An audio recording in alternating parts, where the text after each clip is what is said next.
نوينا فعل التعليم والتذكر والتذكير ونفع والانتفاع والإفادة والاستفادة وبحث على تمسكه بكتاب الله وسنة رسول الله صلى الله عليه وسلم والدعاء إلى الهدى والدلالة على الخير ابتغاء وجه الله ومرضاته وقربه وثوابه سبحانه وتعالى. اللهم آمين. أما بعد. Alhamdulillah, kita dimuliakan oleh Allah Subhanahu Wa Taala. Kita bersyukur kepada Allah yang masih lagi mengekalkan taufik dan hidayah seperti iman dalam hati kita. Semoga ditambah lagi dan kemudian diberi kekuatan dapat beribadah kepadanya dan ditunjukkan jalan untuk sentiasa mahu belajar ilmu, mengenalnya dan mengenal syariat-syariatnya. Dan insya-Allah malam ini kita sambung kembali pengajian kita Risalah Tauhid. Muka surat apa? Yang kedua. Muka surat 60. Qala musannif rahimahullah ta'ala wa nafa'ana wa iyyakum bi 'ulumihi fid dharain amin Allahumma amin. Masih lagi di bawah perbahasan dalil qiyamuhu ta'ala bi nafsi, yaitu Allah Subhanahu Wa Ta'ala Maha berdiri sendiri, tiada berhajat, tidak berhajat kepada yang lain. Yang kedua, menafikan Tuhan daripada berkehendak kepada yang menjadikan dia, yaitu jikalau tiada ia berdiri dengan sendiri, nescaya berkehendak ia kepada yang menjadikan dia, yaitu mustahil. Kerana jika berkehendak kepada yang menjadikan dia, nescaya jadilah ia baharu. Maka ini adalah dipanggil tertib dalil akal. Allah itu bersifat dengan sifat Maha berdiri sendiri. Bila sebut berdiri sendiri ini, tiada berhajat atau tiada berkehendak memenuhi keperluannya daripada selain dia. Kalau kita nisbahkan perkataan ini kepada kita makhluk, kita tidak berdiri dengan sendirinya. Allah tu Maha berdiri sendiri. Maksud bukan berdiri tegak macam kita semayang tadi. Bukan itu yang maksudkan dengan berdiri. Maha berdiri sendiri artinya dia tidak berhajat kepada yang lain. Adapun kita tidak berdiri sendiri, sentiasa berhajat kepada Allah. Nah, hidup berhajat kepada oksigen, berhajat kepada makan minum, berhajat kepada ubat-ubatan, berhajat kepada orang untuk tolong dan sebagainya. Maka kehidupan kita ini penuh dengan hajat. Jantung berhenti, berhajat kepada nak pergi berlengkuk balik, kena buat, kena pump balik contoh. Semua penuh dengan berhajat. Nak keluar rumah, berhajat dengan selipar. Maka kita ni tidak berdiri dengan sendirinya, sentiasa berhajat. Maka hakikat hajat kita adalah disandarkan kepada Allah Subhanahu Wa Taala yang telah dan sedang mentadbir alam ini. Maka Allah itu tidak berhajat. Maka tertib akal kita mengatakan bahawa kalau Allah itu dia tidak berdiri dengan sendiri, tidak maha berdiri dengan sendirinya, maka dia juga berhajat kepada yang lain. Kita nak hidup berhajat kepada yang menghidupkan. Allah wujud, tidak berhajat kepada yang mewujudkan. Apa beza kewujudan Allah dengan kewujudan makhluk? Ada beza tak? Beza tak kewujudan Allah dengan kewujudan makhluk? Macam dia tak ia nak ambuk takut. Dia ke jangan tentu ada tauhid ni. Tauhid ni kena belajar betul-betul, kena faham betul-betul. Kalau tidak nanti semayang kita tak sah. Yang mana buat tauhid ni? Semayang tak sah, puasa tak sah, haji tak sah, umrah tak sah. Sebab dia adalah syarat sah kepada iman. Kalau akidah kita masih lagi ada ragu-ragu, masih lagi ada kejahilan dalam bab pegangan kepada ketuhanan, maka iman kita belum sah lagi. Belum sah tu bermaksud bukan dia lemah, bukan iman lemah, iman tak ada. Kalau lemah, kalau iman lemah, iman meningkat, iman lemah, iman meningkat ni, orang tu dah beriman. Dia sudah beriman, cuma iman dia lemah saja. Pegangan dia dah betul, kefahaman dia dah jazam, dia dah faham, cuma diganggu oleh syaitan dan nafsu, maka kurang dia dalam ibadat ataupun dia melakukan maksiat. Tapi dia dah beriman, dia sudah beriman. Tapi kalau dalam akidah ni kita masih lagi ragu-ragu, masih ada lagi ya ke tidak, masih lagi ada kejahilan, iman belum sah. Kena risau kan. Dan semayang ni dia bukan syarat sah beriman. Semayang kita buat tadi tu, dia bukan syarat sah beriman. Kita berzikir, itu bukan syarat sah beriman. Kita pergi umrah haji, itu bukan syarat sah beriman. Itu adalah perkara-perkara yang menyempurnakan iman. Beza. Untuk sahkan iman, kita perlu apa? Perlu belajar berpegang kepada ketuhanan bagi Allah Subhanahu Wa Taala. I'tiqad kita kepada ketuhanan, baru iman kita sah. Baik. Maka kewujudan Allah itu tidak terkait dengan apa-apa pun. Kewujudan kita terkait tak? Dengan siapa?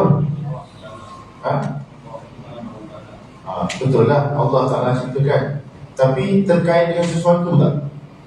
Kewujudan kita kait dengan apa? adanya mak ayah kita. Ada mak ayah kita.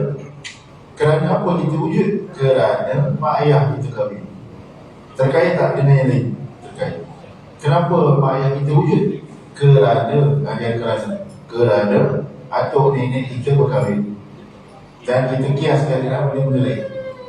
Kenapa anak kucing ni ada? Kerana ibu kucing kahwin ternyata. Maka wujudlah anak kucing. Itu kerana. Adapun wujudan Allah ini tiada terkait dan kerana memang Allah itu wujud sedia kali. Baik.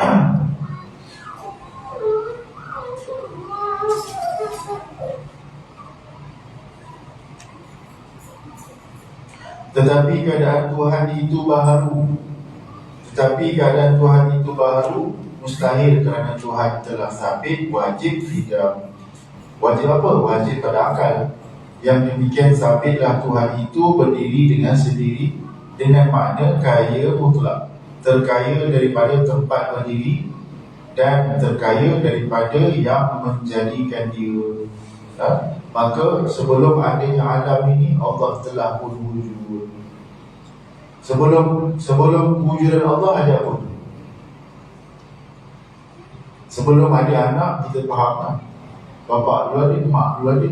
Sebelum ada mak bapak, ada atuk ni dan sebagainya. Sebelum wujudan Allah ada apa? Sedia adanya Allah. Boleh faham tak cara hukum akal? Sebelum Allah ada? Sedianya Allah. Ada apa? Ada Allah. Allah sedia ada. Sebelum Allah ada Allah. Sebelum Allah ada Allah. Maksudnya Allah tak pernah tak ada. Allah tidak bermula daripada tiada kepada ada. Adapun makhluk seluruhnya, termasuk matahari, termasuk bumi, termasuk arash, termasuk langit, sebelum adanya semua ini tak ada. Kemudian Allah cipta, maka dia barulah dipanggil ada. Itu yang dimaksudkan terkaya. Terkaya artinya tiada berhajat. Adapun kaya jirim itu cuma kaya muqayyad, terkaya daripada satu pihak. Dua, itu terkaya daripada tempat berdiri, tetapi tidak terkaya pada satu pihak yang lain, iaitu tiada terkaya daripada yang menjadikan dia. Adapun kalau kita nisbahkan perkataan kaya kepada orang, kenapa kita kata orang tu orang kaya? Kenapa? Kerana terkait dengan benda lain. Duit dia banyak, terkait dengan duit. Dalam bank dia ada 50 juta, orang kaya. Sebab dia ada 5 kilo emas contoh. Dia ada 100 kg emas. Oh, dia orang kaya. Kalau hilang benda-benda ni tak ada lah kaya, miskin lah balik. Habislah kekayaan dia. Maka kekayaan dia itu dipanggil kekayaan majazi saja, bukan hakiki. Kaya majazi saja. Dan kaya pun sebenarnya dia tak ada kaitan dengan ketenangan. Kaya dengan tenang tak ada berkaitan. Miskin dengan susah pun tak ada kaitan. Ada orang ni dia tak kaya miskin, apa ada dia pakai. Makan dia pun macam tu je. Makan nasi yang pucuk-pucuk tak garam sikit makan. Tapi hidup suami isteri bahagia. Ada orang makan dia macam hotel 5 star ke rumah, tapi hati tak tenang. Orang ni cari, orang ni nak duit, orang nak umpak, orang ni nak saman, macam-macam, hati tak tenang. Kaya dengan tenang tak ada kaitan. Baik. Inna Allah la-ghaniyyun 'anil 'alamin. Bahawa Allah Ta'ala itu terkaya daripada sekalian alam. Maksud la-ghaniyyun terkaya, maksudnya tiada berhajat. Sebab itulah kalau ada orang kata Allah tu bersemayam di atas arasy tu, itu dipanggil salah. Salah yang terlalu salah dan sesat. Siapa kata Allah bersemayam di atas arasy, itu salah dan sesat. Kerana arasy itu apa? Tempat. Arasy itu makhluk. Kan Allah Ta'ala beritahu dalam surah At-Taubah, ayat biasa kita baca, laqad ja'akum, last kali, wa huwa rabbul arsyil azim, wa huwa rabbul arsyil azim, dan dia adalah Tuhan kepada arasy. Bila Allah itu Tuhan kepada arasy, dia berhajat ke kepada arasy? Dia tempat bersemayam kepada arasy tu? Jawapannya tidaklah. Seperti mana Allah sebelum adanya alam, adanya arasy, begitu juga Allah selepas adanya arasy, selepas adanya alam. Kalau ada ajaran kata Allah duduk dekat arasy, bersemayam di atas arasy, dia tanya dia, sebelum arasy itu wujud, Allah kat mana? Allah duduk atas langit, contoh orang kata Allah tu duduk di atas langit, sebelum ada langit Allah kat mana? Nanti dia bayang apa tau, Allah tu tergantung terapur macam Casper. Tahu Casper? Hantu terapur itu pun salah juga. Kalau kita bayang Allah begitu, bermakna kita menyisipkan Tuhan. Seketul Tuhan tu seketul dia tu, menyisip atau memberhalakan Allah Subhanahu Wa Taala. Apa yang duduk di fikiran kita ni pun itu bukan Allah. Boleh bayar khayal. Kalau tak ada arasy, Allah tergantung terapur itu. Itu pun bukan. Sebab Tuhan itu tidak boleh dikhayalkan. Jadi berkaitan dengan khusyuk sembahyang. Kalau orang tak kenal Tuhan, macam mana dia nak khusyuk sembahyang? Orang kata ingat Allah dalam sembahyang. Dia ingat macam mana? Cuma itu, dia ingat macam mana? Pernah tengok Allah? Kan, kita kalau nak ingat satu benda tu, syarat dia mesti pernah tengok. Mesti pernah tengok, baru kita boleh ingat. Oh, teringat dia dulu, teringat mak kita dulu, sebab pernah tengok mak. Jadi orang yang kita tak pernah tengok, kita tak akan ingat dia. Betul? Ini kan Tuhan. Macam mana kita ingat Tuhan? Cara ingat Tuhan macam mana? Cara ingat Tuhan tidak sama seperti cara ingat makhluk, tak sama. Sebab itu kena betul-betul belajar ilmu tauhid, baru kita faham apa maksud ingat Tuhan. Ingat Tuhan. Dan ingat Tuhan ini dia ada alamat. Kalau orang belajar tauhid kemudian pergi tasawuf, barulah Tuhan itu nyata di mata basirah dia. Nyata Tuhan. Kalau tak belajar, kita nampak, kita rasa Tuhan ini baik. Tapi kalau orang belajar tauhid, Tuhan itu nyata di hati dia. Tengok alam ni, tengok alam ni, maka nyatalah Tuhan di sini. Contoh, daripada sejak lahir sampai sekarang, kita tak pernah tengok elektrik. Tapi nyata tak elektrik? Nyata. Elektrik nyata tak? Nyata. Mana elektrik? Itu lampu, tu bukan elektrik. Tu kipas, tu aircon, tu bukan elektrik. Hakikat elektrik sebenar tu apa macam mana? Macam tu. Susah nak cakap elektrik kan, tak pernah tengok. Tapi kalau pegang tu tegak apa, yang hitam pakai kelentung pegang, ada elektrik. Kan? Tapi nyata tak? Nyata. Kenapa? Sebab ada dalil. Mana dalilnya? Tu lampu menyala, tu kipas berfungsi, tu aircon berfungsi. Maka bila dalil-dalil ini bergerak, maka nyatalah elektrik itu. Faham tak? Kiasan tu. Kalau orang ni dia ada makam dia sudah sampai kepada wahdatul syuhud, dia tak nampak dalam alam ni, dia nampak Allah ni. Seperti kisah Laila Majnun.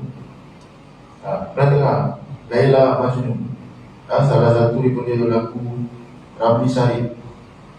Kita balik ni Google Ramli Sarip Laila Majnun. Kan, siapakah Laila, siapakah Majnun? Kan, Majnun ni satu orang yang mabuk kepada Laila. Gila-gila, angau. Satu orang lelaki dia angau kepada Laila. Ini syair sebenarnya, ini kisah syair sebenarnya. Dia tak nampak Laila, tapi dia cium dinding rumah Laila. Tak dapat tengok Laila, dapat dinding rumah Laila, jadilah dia peluk dinding rumah Laila. Tak dapat tengok Laila, dapat tengok selipar Laila, jadilah. Dapat tengok buku rumah Laila, jadilah. Maka semasa dia melihat itu, dia tengok dinding rumah Laila, atap rumah ke, selipar Laila ke, di manakah dilontarkan perasaan dia itu?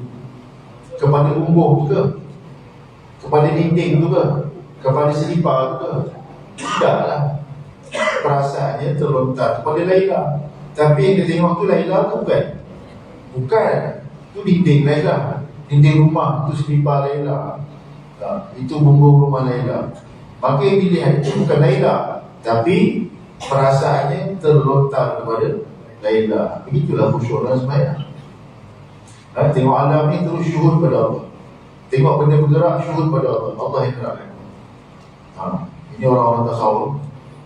Dia tengok pergerakan alam tu, terus syuhud kepada yang menggerakkan alam ni. Terus nampak terus. Itu dipanggil orang yang sudah sampai musyahadah. Tapi kena muzakarah, kena mujahadah lah tuan. Kena istiqomah amalan sunat. Kena ada tadabbur Quran, kena rajin zikrullah, dan kena belajar zikir. Kita berpuasa ni dah berapa lama kan?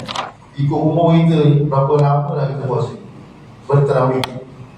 Lama lah Ustaz, 60 tahun, 70 tahun, 80 tahun kan?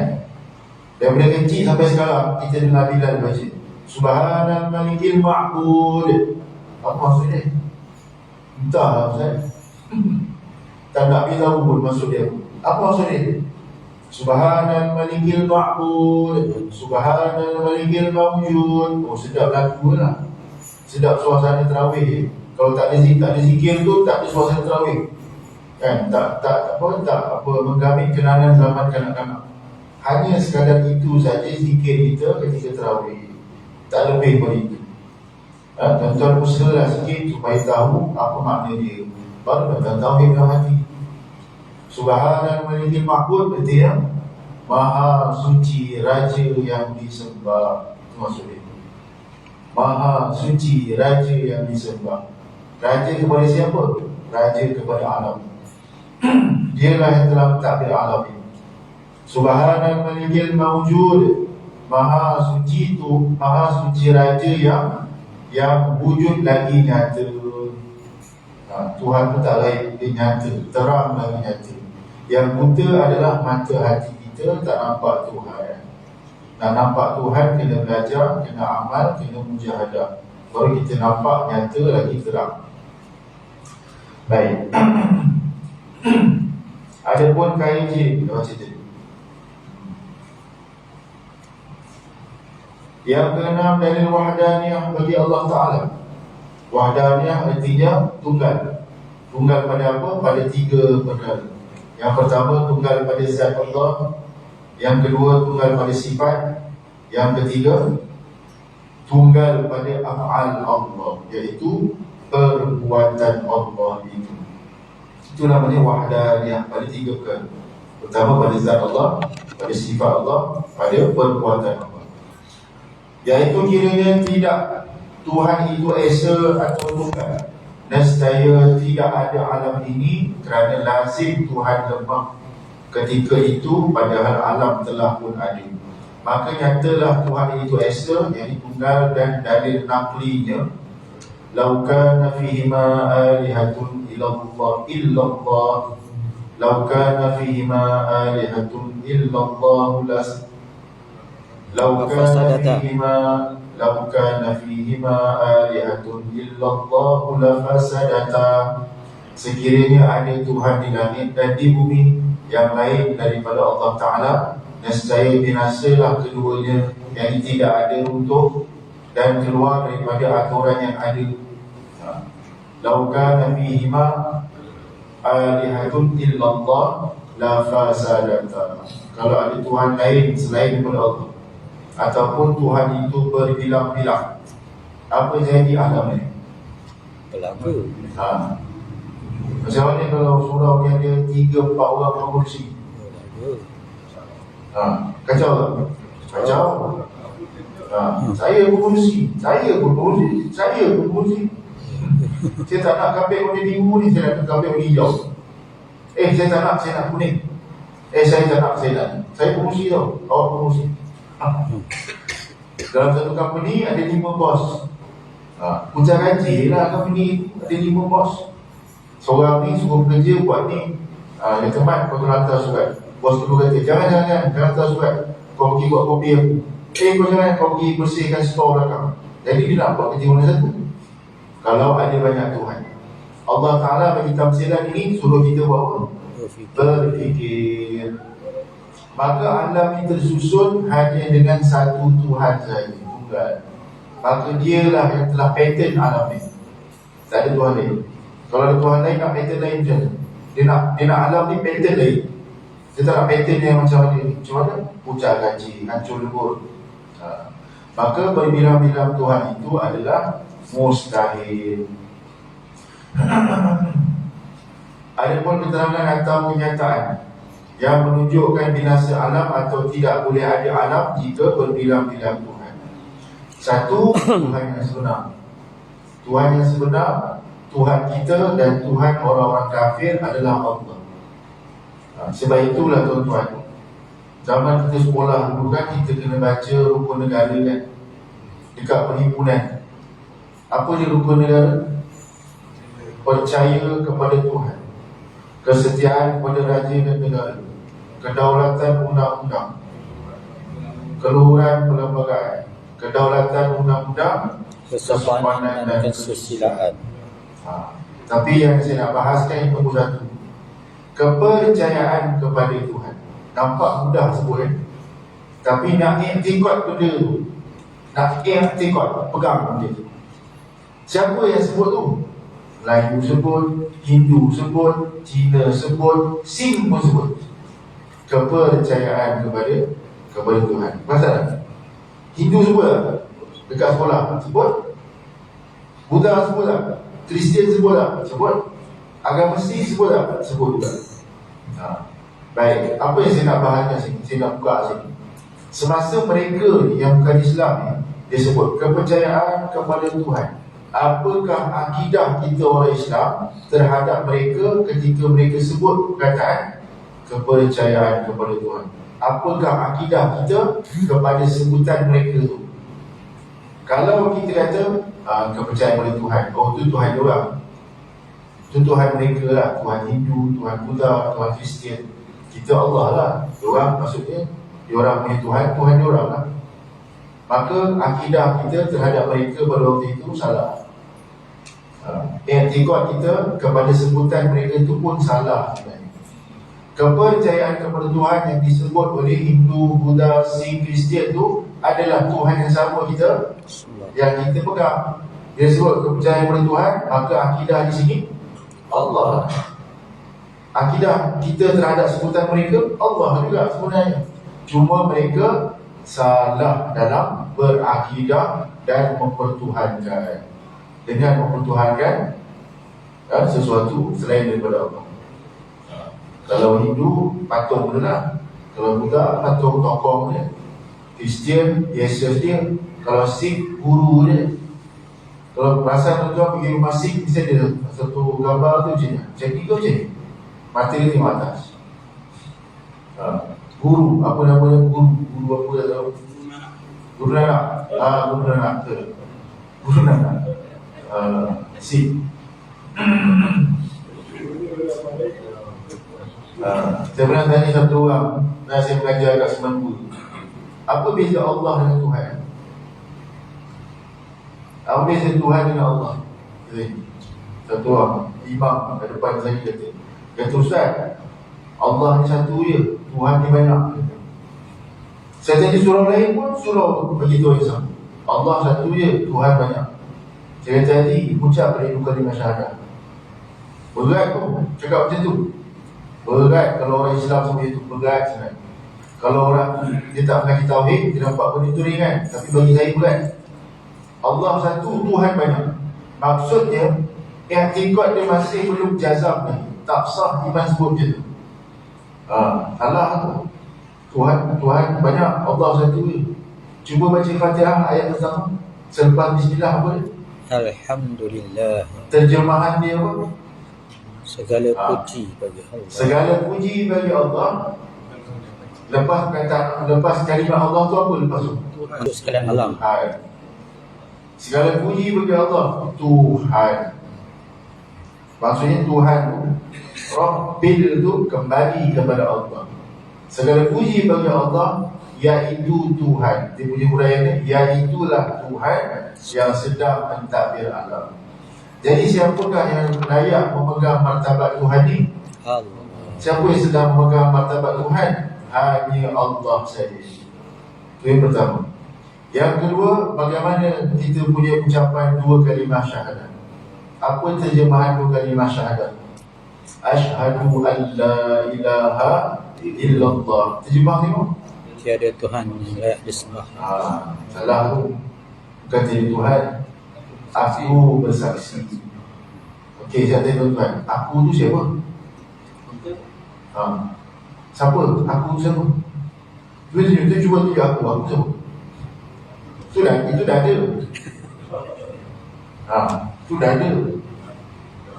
Asyhadu, syahadah itu terbit daripada mana? Siapa yang bersaksi? Yang bersaksi itu adalah akidah yang duduk dekat hati kita. Aku bersaksi. Roh kita dah pernah bersaksi lah. Tapi bila roh sudah bersatu dengan jasad, maka penyaksian itu perlu ada selepas dia bersatu dengan jasad. Roh jasad bersatu. Allah pernah firman pada roh, alastu bi rabbikum. Allah kata, alastu bi rabbikum, adakah aku ni bukan Tuhan kamu, wahai roh? Maka roh pun jawab, qalu bala syahidna. Syahidna tu lah. Qalu bala, maka berkata roh, bala, ya benar, kami telah menyaksikan, wahai Allah, sesungguhnya engkaulah Tuhan kami. Alastu bi rabbikum. Tu. Baik, terjemahan kepada asyhadu bi. Asyhadu an la ilaha illallah. Aku bersaksi bahawasanya tiada Tuhan yang layak disembah melainkan Allah. Maksudnya yang memegang martabat ilah. Ilah terjemahan bahasa Melayu. Tuhan. Ilah. Terjemahan bahasa Melayu. Tuhan. Samalah Tuhan. Rabb pun Tuhan juga, ilah pun Tuhan juga. Tapi dari sudut yang berbeza. Kalau kita kata Rabb pun Tuhan juga, terjemahan Tuhan juga, tapi lebih kepada pentadbiran. Tuhan yang mentadbir, dipanggil rububiyah. Siapa yang turunkan hujan? Allah. Pentadbiran. Allah yang takbir hujan turun. Siapa jadikan malam? Allah. Siapa jadikan siang? Allah. Siapa yang melahirkan? Allah. Siapa yang bagi makan? Allah. Yang menghidup dan mematikan? Allah. Ini semua dipanggil pentadbiran. Maka Tuhan yang mentadbir alam. Kalau dari sudut penyembahan, ilah Tuhan juga, tapi yang sebenar, yang layak disembah, iaitu peribadatan kita itu kepada yang hak, iaitu Allah yang bersifat ilah. Dari sudut pentadbiran kita panggil Allah tu Rabb. Dari sudut penyembahan kita panggil Allah tu ilah. Tapi dua tu sama. Lafaz beza tapi makna sama. Jadi tak ada istilah Tuhan banyak, Allah satu. Tak ada. Tapi yang menyembah selain daripada Allah itu, kita kata dia mempertuhankan. Mempertuhankan apa? Atau berhala dan sebagainya lah. Saya nampak video masa saya usaha tu, budak Melayu pun ikut juga buat kawan ni. Will buat kawan ni. Budak-budak kecil, budak-budak will seronok. Kita nampak banyak benda itu saya gurauan tapi berat juga. Setahap itu jahilnya budak-budak. Kita orang dewasa pun ada sama-sama nak bagi tahu masyarakat majmuk, masyarakat berbilang bangsa dan agama. Nak tunjukkan kita ni orang yang bertoleransi, marilah kita berwil-wil dengan Hindu. Macam tu. Macam tu. Mana boleh harmoni, toleransi, bersatu padu ni kepada agama lain, dia ada dia punya batas. Dia ada dia punya circle dia. Tak boleh keluar daripada circle tu. Sampai sini saja kami boleh berurusan dengan awak, wahai orang bukan Islam. Sampai sini je. Tak boleh. Selain daripada lebih boleh tak boleh. Kalau dia ajak kita, jom kita makan roti canai, kita boleh makan semeja dengan dia. Jom haji kita buat bisnes. Bisnes apa? Bulan puasa lah. Mau jual apa? Kita jual percun lah. Ada ajak jual percun. Contoh. Tapi dari sudut akidah tak salah. Jom kita berniaga jual baju dekat bazar dengan Hindu dan Cina, boleh tak? Boleh, silakan. Jual meja, bisnes tak ada masalah. Tapi kalau nak pergi ke bab akidah, tak boleh. Nabi Allah kata, lakum dinukum waliyadi. Bagi kamu agama kamu, bagi kami agama, bagi aku agama aku. Kan tak boleh campur. Kalau baru ni ada isu sikit dekat media sosial, Isam, Cina Isam yang pegang joystick tu angkat minyak malam kongsi baca. Apa hukum Isam? Dengan mufti Perlis jadi Isam.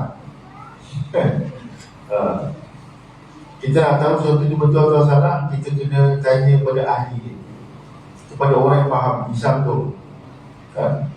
Satu orang pendakwah muda lah, bagi saya bukan muda sangat pun, bagi saya satu sekolah dengan saya pun, sekolah rendah, berada Firdaus Wei Hong.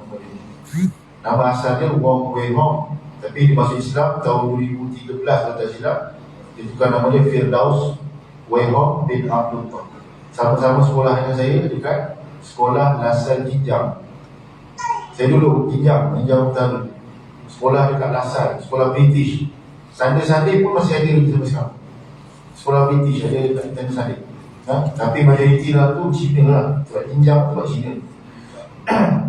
Jadi dia kata, dia berasal daripada agama Buddha, dia masuk agama Islam. Jadi dia tahulah falsafah Islam tu.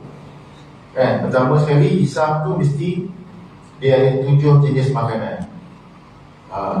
Dan 7 jenis makanan ni dia ada dia punya, dipanggil apa?